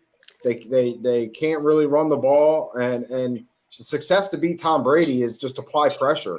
I mean, that's what he's going to see today. I mean, that's what this line is telling you. San Francisco may eat Tom Brady up today. I mean, this isn't a gimme game. I mean, their offense is not good. He had to make a miracle comeback to win last week, and he only scored 17 points. They're not even scoring 20 points this team ever. So, all right, don't misconstrue this because I know what I'm going to say here. What are they? What's their average points this year? Tampa Bay. Tampa Bay's at well. And you're correct. The Tampa Bay's offense doesn't look like it has it in it, but they're playing Brock friggin' Purdy. Okay. I don't care. It's going to be. Look at over under. The over under is 37. When has Tampa Bay defense become so bad? I just don't think this team is good. So bad? What? When has Tampa Bay's defense become so bad? That defense is going to be able to line up very well against San Francisco's offense. The average is 23.5 points a game. 23.5. I mean, for San Francisco. Oh, you asked me about Tampa Bay. Is it Tampa Bay? Yeah. I picked the wrong team. My bad. Probably below 20. I'm just not impressed with this Tampa Bay team. I just don't think they're that good. 6-6. There's nothing to be impressed about, but you're also. I don't think they're well coached. Brock Purdy. I'm just making a point. So their average is 18, and they've actually scored the fewest amount of points in the NFC South. Give me the Niners. Give me the Niners today. Okay. So don't misconstrue what I'm about to tell you, right? Because I know where it's going to go. The 49ers last week with Brock Purdy in for, I think, most of the game, right? He came in the first half. Okay. Yes. They put the beat down on Miami. Miami's a prolific offense.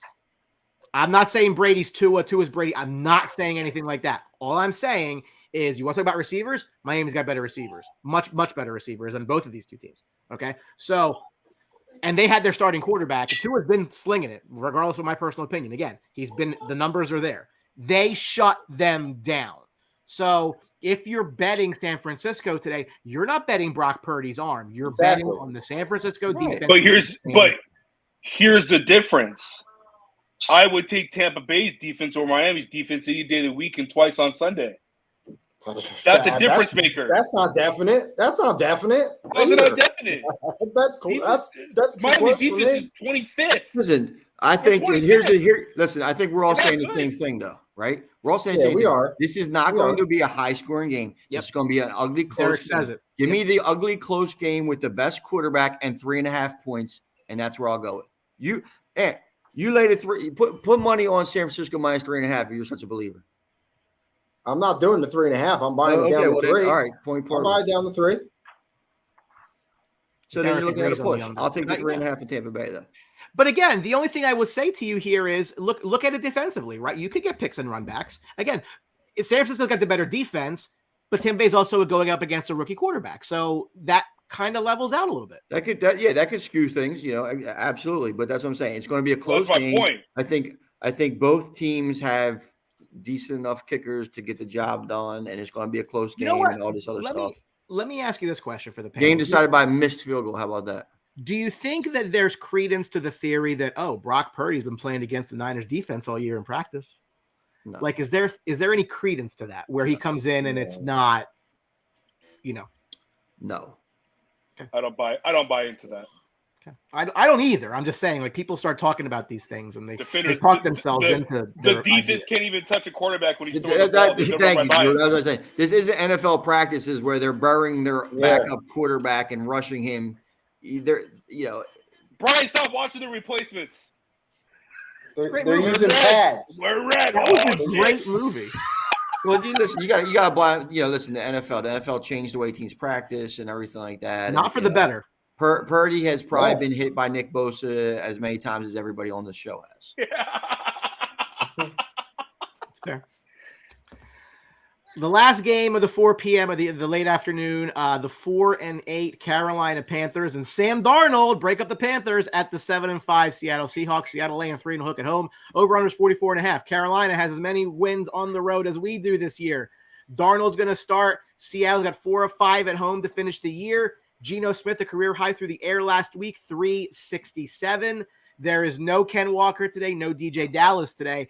I'm actually starting Travis Homer in a league or two because Tony Jones is the starting running back for Seattle. But I think they split time. Okay, but I'm just telling you who the starter is. Tony Jones is the starting running back today. It's fine. Would you rather start Travis Homer or Tyler Boyd? Tyler Boyd. Tyler Boyd. Yeah. Listen. You were slandering Geno Smith last week a little bit. He had to come out there and run 367. You didn't have him. You didn't have him in your top 5 quarterback list. He is not. I think he's also 32 years old. I think you had to put Geno Smith's a big fan of the show. He watched. He came out there and showed out. And I think he's going to show out again today. If I can motivate Geno, more power to me. Geno, I hope you have a good game again today because I'm starting you in a league where my 2 quarterbacks are Lamar Jackson and Justin Fields. Oh, hey! What am I going to do? Well, that's a great plan B. That's for sure. Plan F, really. But anyway. Geno Smith has been a phenomenal fantasy quarterback. Listen, fantasy-wise, I think he's ranked 7th in that scoring system. But I don't know why you're dissing Geno. Geno's been killing it this year. Dude, I'm going against Drew, Geno Smith today. Yeah, but you said it. This year, I fantasy need more than that. Just general in life. For fantasy. I'm talking about for fantasy. No, but this team's 7-5 though. Let's remove the fantasy from it. This team is 7-5 when everybody thought they were going to be the worst or one of the bottom 3 teams in the NFL. This team is going to make the playoffs. They're going to beat Carolina today. It'll probably be a nice win. Listen, they started out the season with Rashad Penny, no offensive line, blah, blah, blah. Geno Smith is quarterback. Everybody's like, what the hell are they doing? And they go out and next thing you know, they have 7 wins. And they probably have 8 after the day. Geno Smith, what was he, 3rd pick overall from the Jets? Is that what it is? Or second? No, I think it was the second round. I think it was second rounder. He was a first rounder. He was the 39th pick. 39th pick. Oh, second round. He was supposed to be a top. He was supposed to be and slipped. But still, it's a guy whose career was kind of up, down, and then mostly down, and now he's resurrection. It's a great story. Whoa, hold on. Timeout. Trivia. Geno Smith was the 2nd quarterback taken in that draft. Who was first? What year? I can't tell you that. Why? Because then you'll think of the year. All right. It was the 2013 draft. Oh, my God. 2013. Is he still playing today? No. Oh, he's not playing today? No. Oh, and he's only 32? Shit. Yeah. Oh, Bradford? No, it wasn't Bradford. I was waiting for it. Yeah, that's a tough one because I mean that's there should be like a EJ Manuel. Yes, EJ Manuel. EJ Manuel. EJ Manuel. Oh, David wrote it. David wrote it. Such a bad draft pick too. EJ Manuel is such a bad pick. Hold on, you want to hear about it? We're talking from about the Florida Burrow, State, Herbert, Tua class, Hurts, whatever. The quarterback class that year. EJ Manuel, Geno Smith, Mike Glennon, Matt Barkley, Ryan Nassib, Tyler Wilson, Landry Jones. I'm not even going to continue. Brian, didn't the Buffalo Bills trade up to get EJ Manuel that year? Well, according to this, they did. They traded with the St. Louis Rams. And what was the trade? Buffalo traded this selection and a 3rd round pick to St. Louis in exchange for 1st, 2nd, 3rd, and 7th. So Buffalo was at – where did the Rams pick? And then they went to J.P. Lawson. No, Lofton. no. So actually, no. Buffalo traded down. Oh my God, he did. Hold on, wait. Buffalo traded down, and the Rams took Tavon Austin. Anthony with the freaking burner after that one. Good Lord. JP Lossman had Tulane. Wait, What a bum hold he on. was. What was after JP? Was it Tyrod Taylor? Or was it Ryan Fitzpatrick? The Bills quarterbacks? I want to say Taylor was before Fitzpatrick. Was Taylor I'm not before positive Fitz? of that. You know what? Yeah, you know what's kind of ironic here? So I think at after 38, the San Diego Chargers chose Manti Te'o, and then there Oh, was no God. pick at 39. Must have Almost been his like girlfriend. the girlfriend. Anyway, look, Seattle wins today, right? Carolina stinks. They don't want to win this Yeah. game. Seattle wins. Sam Darnold wants to win. Sam, I like yeah. DJ Moore though. USC quarterbacks. I don't even Still He's still seeing ghosts, Tony. Oh God. No, I'm sure he is, but it's, You like Carolina overs, with the plus Tony. You like points overs, right? yes, sir. The Sunday night game, the Miami Dolphins 8-4 against the Los Angeles Chargers 6-6. Miami's laying 3 on the road, over under 54.5. It is a matchup of the 5th and 6th overall picks in the 2020 draft. I will maintain that the 5th pick was the wrong one. We'll see how time proves me correct. Miami, second best passing offense, 4th best overall. Both teams bottom 5 in rush yards per game. These teams don't run the ball. Miami 89.7, Chargers 84.7. I will maintain. This game I still screams believe. over, screams a lot of points, screams fantasy relevance, everything like that. But you know what? Then I seen DraftKings advertised Herbert and Tua over 250 yards each at plus 150, I believe it was. Oh boy. Whenever they kind of put that kind of stuff together, I kind of raise an eyebrow, right? It's kind of like, it's just like, it's like sneaky bait, It's a trap. Yep. Well, they've done it a bunch of times. They had Herbert to throw 1 touchdown, 1.5 touchdowns for plus 100 one night. There's nothing. There's 0. Switching over to basketball, talking about the Mets, they had Devin Booker and Kevin Durant, I think, to combine for over like 54 points as like a bet. And you're like 25, that's just easy. Durant goes out there and scores 19 points. I can't remember last time Kevin Durant scored 19 points. But you know what happened? Devin Booker went for 41. So yeah, that hit. But Drew, yeah. You know what really upsets me? Can't wait to hear it. I'm a cap guy, right? Nick Nazario upsets you. I love the rookie contract for the quarterbacks. That's a big and the problem here is the Chargers are wasting Justin Herbert's rookie contract because when that guy gets a deal, it's going to be a lot of money. And he'll deserve it, right? But then it just becomes progressively harder to win because you have so much more of your cap allocated to the quarterback. So when I tell you that I think Brandon Staley should have been gone last year, I believe that. Should be gone today, tomorrow, the next day. Guy's not a guy I want to put with Justin Herbert. Their time is running out to contend with a rookie deal. So that should upset you too. It's a setting, but it does, like, a different coach isn't going to really change the aspect of people falling down like flies and being hurt. So, I mean, I'm not really going to buy into that. Or getting sad by your trainer. Well, that was a benefit. That was a benefit. That worked out. That worked out. It might not work out for the trainer getting sued from Tyrod Taylor, but it worked out. Miami's win the game. I got Miami winning tonight. It just we're too hurt on defense. Mike Williams is going to play. So that listen, this is only going to be the 3rd time this season where Mike Williams and Keenan Allen line up together. Because the last time they lined up, Mike played 1 series and he got hurt after the 3rd play, tweaked his ankle again. Listen, this goes back to our discussion in the offseason, Tony and Ant. I'm not giving $17.5 million to Mike Williams. I'm not. And I think that's going to hurt us in the long run. He's just too fragile. It is what it is. But even when he's fragile, Drew, he doesn't give it to you every game either. No, like, it's just such a talent profile there that it's enticing, and similar to, I think I think the reason why he was signed and a guy like A.J. Brown wasn't signed is because of Herbert, right? You want to give this guy as many weapons as possible and give him a chance to succeed. And I think that's what the ultimate decision was. And, listen, big gut check time for Mike Williams. He's got to start stepping up. I agree. I'm telling you, and Tony, and what I don't get, and maybe you guys can answer to me, when you see trades go down the line, I'm going a little bit off subject here, Brian, sorry. When you see trades go down like the Calvin Ridley trade, how does that conversation not go around the entire league? Why is that just strictly with the Jaguars?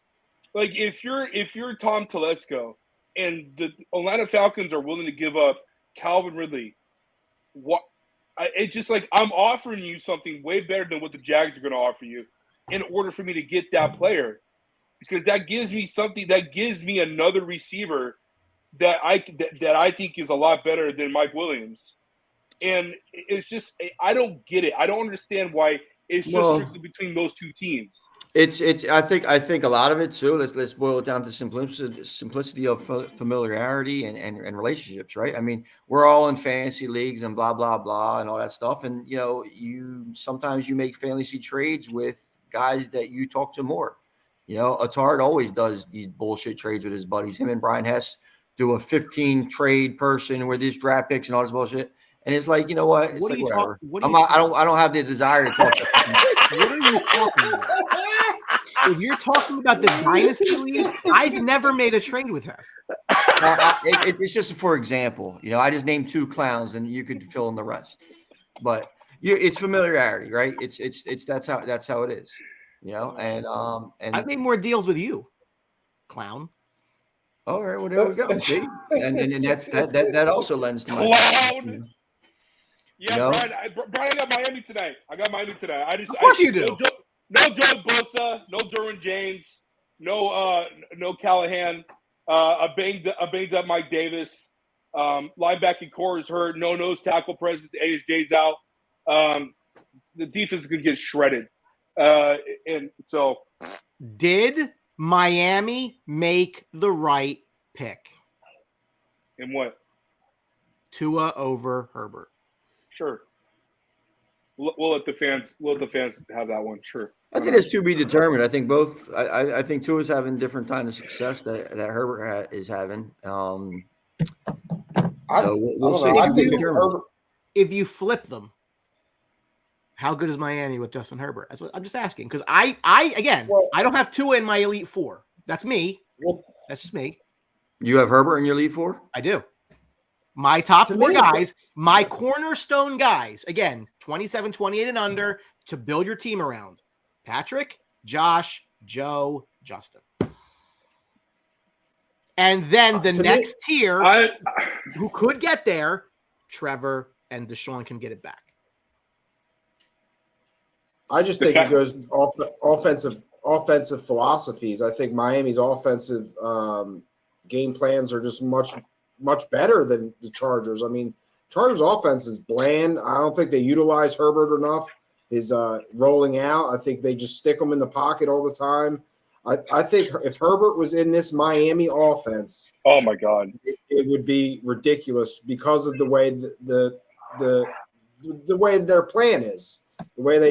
But let's pump the brakes a little bit, because Herbert has been the quarterback of a pretty solid offense, especially last year and when he came into the league. I mean, Herbert's put up some really gaudy numbers. 2 years ago. That's what I said, when he came into the league. Oh, yeah. And when he came into the league. So, and look, I think Mike McDaniel is doing a great job in every aspect in Miami as well, especially with Tua and what he's doing and everything like that. So I don't think it's that simple either, because listen, Herbert still has a way to go as far as progression, as far as being a quarterback. Talent, size, arm, everything like that is head and shoulders above most quarterbacks. And I would probably think him definitely in the top 5 in those aspects. But he has to start making those big plays, big wins, and he has to start taking his team to the next level, hurt or not hurt, because you see other quarterbacks doing it. And Brian's right. I mean, they're losing years. They're losing his cheap years. And when he gets that contract, we all know what happens. Listen, So I mean, that's too much of an easy concept, because the reason why the Chargers have Justin Herbert is because they were a bad football team and they picked high in the draft. It's not always like flip a switch situation where you could kind of capitalize this and everything kind of goes into place. They're a bad football team for many reasons, and that's why they have the pick. It's not. Yeah, but they've constantly had quote unquote the best roster in the league. I mean, so and obviously, but you can't control injuries, though, Ant. No, I was getting to that. You can't control the injuries, but I mean, honestly, the Chargers have always had, the top. They have the worst running back in the league. Brian, can we move on? Jesus Christ. I mean, I'm reliving my bad years here. I get it. Load up on the fins tonight. Okay? Load up on the fins. Listen. You want me to be frank about it? Let me be frank about it. Dean Spanos needs to die. It's that simple, dude. He needs to die, or he needs to lose the team in the court case with his sister. It's that simple. And then we'll talk about ownership, because it starts from the top. Ownership creates an environment that is productive, that is winning and all that. If he was a legit owner, like the Tennessee Titans owner, firing the GM, he would have already fired Tom Telesco. He would have gotten a head coach. We haven't had a head coach to spend the money on a head coach since Marty Schottenheimer. Yep. And what Marty did, Marty changed our culture to a winning culture, even though Martin McCree couldn't go down and hold on to the ball when he picked off Tom. I mean, they fired him after a 14-2 season. I mean, you really want to talk about it? They should be going to hiring Sean Payton after the season's done. You don't care about the money. Get your hands off my coach. Yeah, listen, we got plans for him. I don't care. I mean, you keep Jabba the Hutt. We'll take Sean Payton. The Chargers GM has gotten you talent. The Chargers GM has acquired tons of talent on the team. Yeah, but he also hired horrible coaches. Well, it's the coaches. Anthony Lynn's a horrible coach. Right. Mike McCoy was a horrible coach. You're dead on. You're dead on. But the talent for the Chargers has been there for years. That's all I'm saying. David McCarthy Jones and Payton are not the same guy. No, they're not. Not even close. I don't know about that. Not even close. You cannot blame Sean Payton for referees and safeties that don't know how to tackle against a Minnesota Viking, and a referee doesn't know how to call. Listen, both coaches have had a Hall of Fame quarterback, so it's kind of like who's really doing all the work here? Are you allowed to talk about Hall of Fame quarterbacks, Ant, with a Bears hat on? Listen, I'll talk about Hall of Fame quarterbacks. He's owned by a future. And I'll take the ring, Ant. I'll take the ring. I would love to have a ring. Same guy says Rivers was a compiler. I don't know. I think the Chargers win this game. Call me crazy, whatever. I'm not betting it, but I think they do. Well, they need to win the game. They do. They do. Last but probably least, New England returns to where David Tyree caught that ball. New England 6-6. Arizona sitting at 4-8. New England's -1 in this game. The over/under is 43.5. Did you know that Cliff Kingsbury was a 2003 draft pick of the New England Patriots? Yeah, and he spent 1 year there as the backup quarterback, where he probably learned everything he ever knew about football from Bill Belichick. Arizona has the 31st ranked scoring defense. Again, college math majors, there are 32 teams, so that's not possible.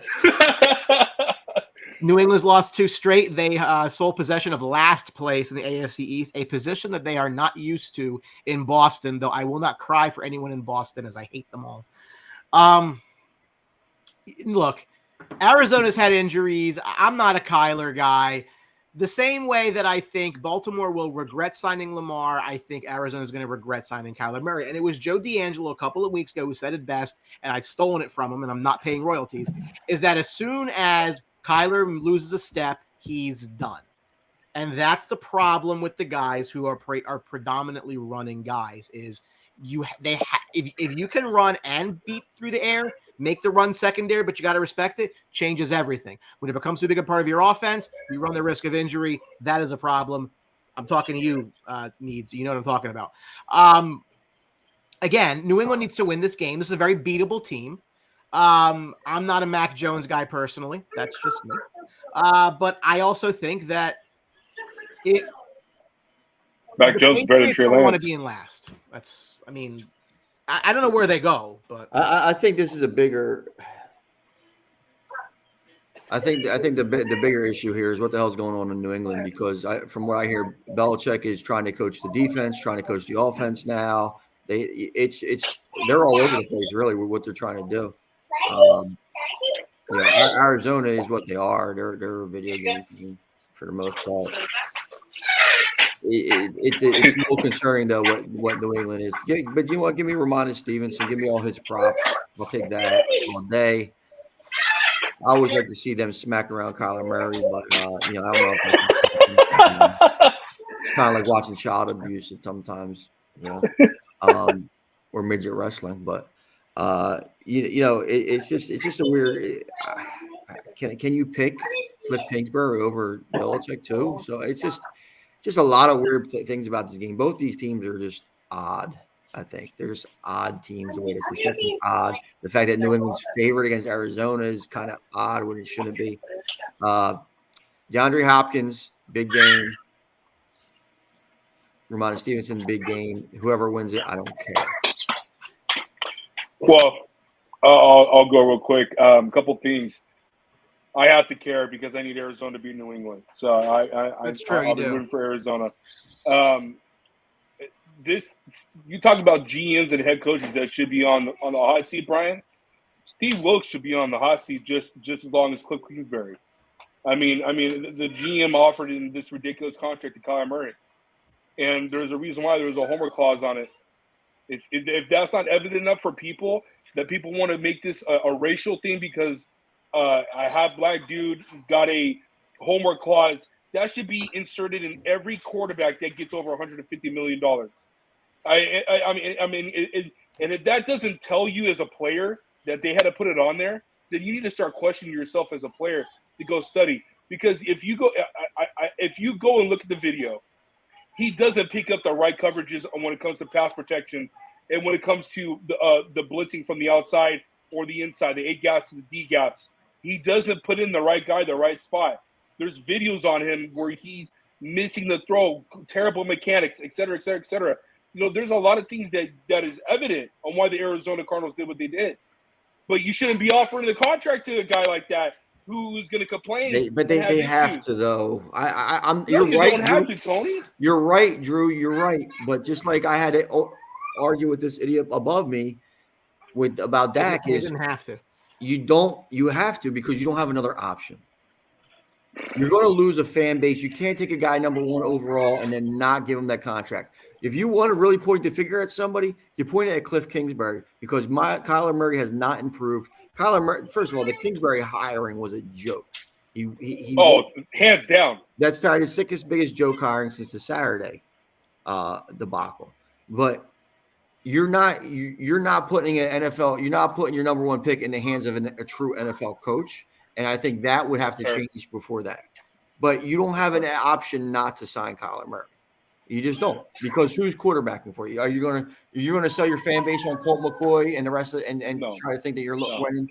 Nah, it's a necessary evil. And I agree with what you're saying, but it's a sign that had to happen. But this is but Tony, you can make but Tony, can't you just sit back for yourself and before you offer him a deal, do a franchise year.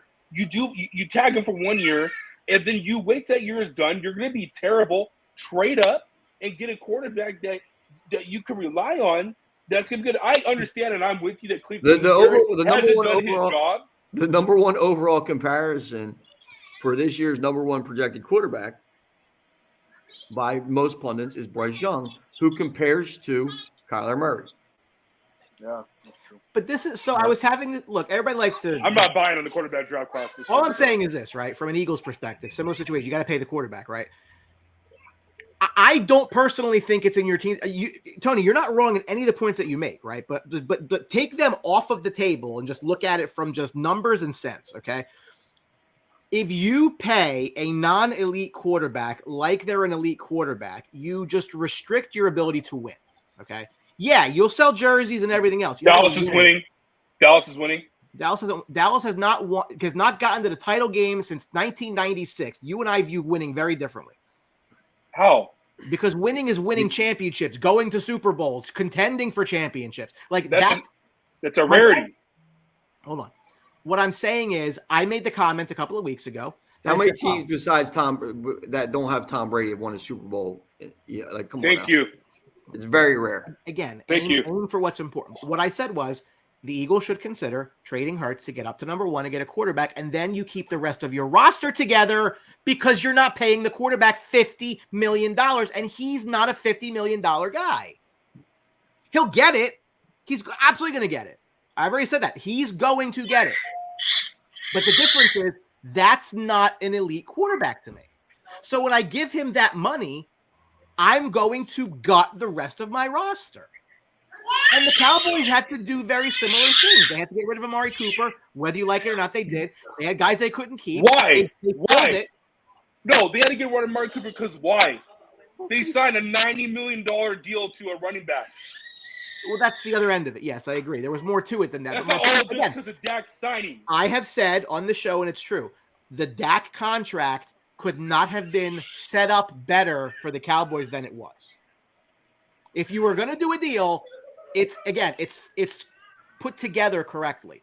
But I think, again, I can make the case to never sign a quarterback to a second deal unless they're elite in this quarterback market. You make that case often, Brian. You're a finance guy. You swear about the numbers, but what you don't have is the barometer of a locker room, the spirit of the team. All I'm saying is you should have a barometer of the fan base. Now, if you're going to sit here and tell me that the Eagles fan base would be like, okay, great. We don't have Jalen Hurts, who just took our team to a 16-3 record or 40, whatever, how many wins you want to figure that they come up to the end of the season. We're going to get rid of this guy. And we're going to go, here's CJ Stroud. Good luck. Good luck. Why do you want to start over a process and start over a playbook and start over a guy who's a rookie? That makes no sense to me. Because, again, I'm paying a guy who probably has a value of $30 million, $50 million, and that's less money I have to build my team. What's the most important position on a football team? I'm not disagreeing with that if the guy is elite. But you only have 4 guys that are elite right now. I have 4 to 6, yes. No, you have 4 guys that are elite. 4 and 2 that can get there. There's 30 freaking so. But none of those teams are. But again, it's just elite is rare. If every team had an elite quarterback, Brian, it would be. I pay Josh Allen. Josh Allen's an elite talent. Josh Allen will win you games. Josh Allen will lose you games. You know, Brett Favre threw a lot of picks too. Dak will win you games. Dak will lose you games. Again, I don't know. Same numbers. They have the same numbers. Yeah, just take the rushing aspect away. He talked on well, which is something that you don't like. No, but Josh Allen's an elite talent. Josh Allen is the white version of Jalen Hurts. It's that simple. Josh Allen. No. It is. No, you have to look at other factors, Drew. Arm strength, size, that kind of stuff. It's different. I understand what I understand what you're trying to say. I understand what you're trying to say, but I think you're a little. Jalen Hurts isn't walking into a combine wowing anybody. Josh Allen is throwing the ball through friggin' needles. You know what I'm saying? It's different. It is different. Man wasn't accurate at all until he got Diggs. We don't know that yet, David. They can't win. So let's break it down since we're talking about Jalen Hurts, because I think Jalen Hurts is a very good football player. Has a lot to grow with as a quarterback, though.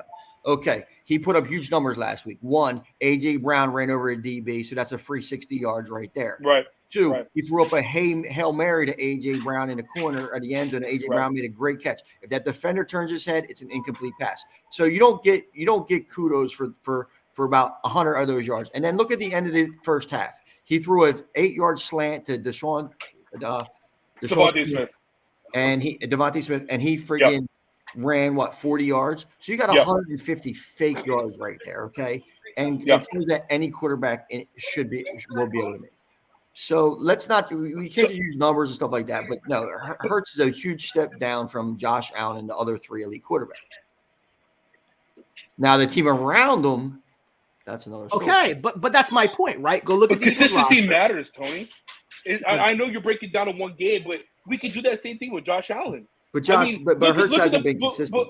Look at the playoff game against the Kansas City Chiefs. The 2 touchdowns, they were wide open to what's his name, to Gabe Davis. I mean, the defense broke down. I mean, Right. What I'm saying is consistency matters to me. But that's when you have to look at the other aspects of things. You have to look at arm strength. You have to look at that kind of stuff. Yeah, I agree. And listen, Josh Allen he's taking that next level. Now we'll see if Jalen Hurts can take that next level. Now Jalen Hurts is the MVP of the year right now. I agree with you, and I'm just saying, and I agree with Tony. Not everyone's tier one. We wouldn't be having tiers if everybody was tier one. But I think Hurts isn't battle tested though, Drew. Hurts is not battle tested, and that's where I come up with it. We've seen Josh Allen go to playoffs. We've seen this kind of stuff. Hurts is bad. I haven't even seen Hurts play from behind yet. Indy. Yeah, okay. Indianapolis. They ran the ball 7 straight plays. Cowboys get up 14-0 or 10-0 on the Eagles. It's over for them. We've seen it happen last year twice. We've seen it's over. The Eagles are not coming back behind Jalen Hurts throwing the ball. He's just not doing it. But if they have the game plan and they're smart with it and behind that offensive line and the defense, then that's how they're going to win the games. All I'm saying is when you commit elite level money to a guy who's not going to be that, it is so hard to win after that because you just have less scratch to build. It's not as hard as you have Colt McCoy as your damn quarterback, though, or Gardner Minshew. Let me ask you a serious question. We're going to end the show here in a minute. Let me ask you a serious question. Follow my thought process here, right? What are the Eagles next year if they trade Hurts, sign Jimmy Garoppolo, draft a quarterback, and keep their team together? Oh my God. Well, they're a playoff team, I think, because I'm a little higher on Garoppolo than most, but I just think that the city would burn. I mean, listen, I'm not a fan of it. I'm not a fan of it because then it just means Jimmy G is going to have more competition for me in the women. So I'm not good with that, and I'm not going to win that. I'm not going to win that one. I could pick my battles, but me and Jimmy G aren't in the class. There's no competition, Tony. No competition. Listen, I had a couple run-ins with NFL players about women already, but I'm not, Jimmy G. I can't really compete with that. But I think you understand what I'm trying to say. That's all. I understand what you're trying to say, but how much money are you giving Jimmy G? How much does it destroy the locker room? I mean, not $50 million for a long time. Brian, that's the market. No. That is the market. It's the market for elite quarterbacks. No, that's going to be a Justin Herbert for most quarterbacks. Justin Herbert's worth every penny. Patrick Mahomes is underpaid. Okay, keep going.